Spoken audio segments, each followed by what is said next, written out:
আপনার পিরিয়ড কি কখনো 28 দিন পর, কখনো 45 দিন পর বা কখনো 2 মাস পর পর হয়? আর এই কারণের জন্য কি আপনার মাথায় শুধুমাত্র একটা প্রশ্নই ঘোরে যে আমার পিরিয়ড তো অনিয়মিত, তাহলে কি আমি আর কখনো মা হতে পারবো না?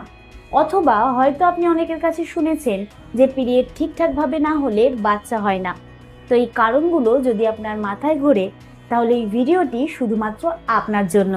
কারণ আজকের এই ভিডিওর মাধ্যমে আমি আপনাকে জানাবো যে অনিয়মিত পিরিয়ড কেন হয় এবং সত্যি এটা গর্ভধারণে কোনো রকম বাধা সৃষ্টি করে, নাকি সঠিক চিকিৎসা এবং লাইফস্টাইলের কিছু পরিবর্তনের মাধ্যমে মা হওয়ার সম্ভাবনা আছে।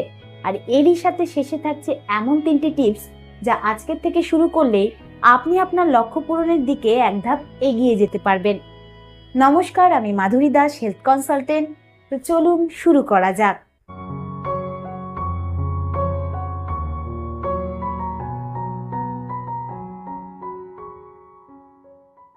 দেখুন, পিরিয়ড নিয়ে মানে মাসিক নিয়ে আমাদের দেশে খোলামেলা কথা বলার অভ্যাস এখনো পর্যন্ত অনেক কম।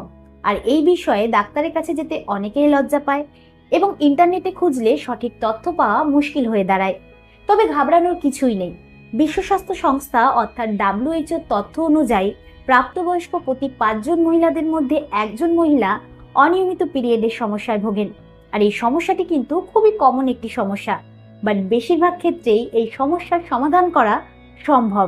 তাই প্রথমে জেনে নিন মাসিক আসলে কি। আমাদের মেয়েদের শরীরে প্রতি মাসে একটা ছোট্ট ব্যাপার ঘটে, মানে মেয়েদের যে ডিম্বাশয় রয়েছে সেই ডিম্বাশয় থেকে প্রতি মাসে একটি করে ডিম্বাণু বাইরে বেরিয়ে আসে। আর এই বাইরে বেরিয়ে আসার যে প্রসেসিংটা মানে প্রক্রিয়াটা, সেটাকে ওভিউলেশন বলা হয়, যেটা আমি আগের ভিডিওতেও বলেছি। আর এই ডিম্বাণুর সাথে যদি শুক্রাণুর মিলন ঘটে তাহলে গর্ভধারণ হয়। আর যদি গর্ভধারণ না হয় তাহলে প্রতি মাসে জরায়ুর ভেতর একটি আবরণ তৈরি হয়।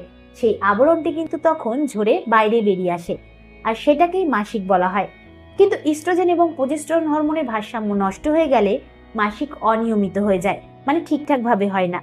যেরকম ধরুন আপনার শরীর একটি গাছ, আবহাওয়া ঠিকঠাক থাকলে সেই গাছে প্রতি বছর একই সময় ফুল ফোটে।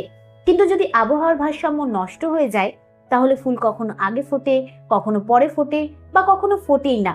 তো মেয়েদের শরীরের ভেতরও কিন্তু ঠিক এরকমটাই হয়।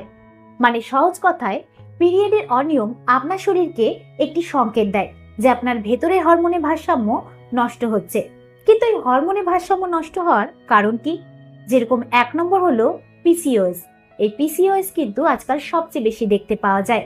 এমনকি ভারত এবং বাংলাদেশে প্রায় 15 থেকে 20% মহিলাদের পিসিওএস এর সমস্যা দেখতে পাওয়া যায়। আর এই সমস্যাটি হলে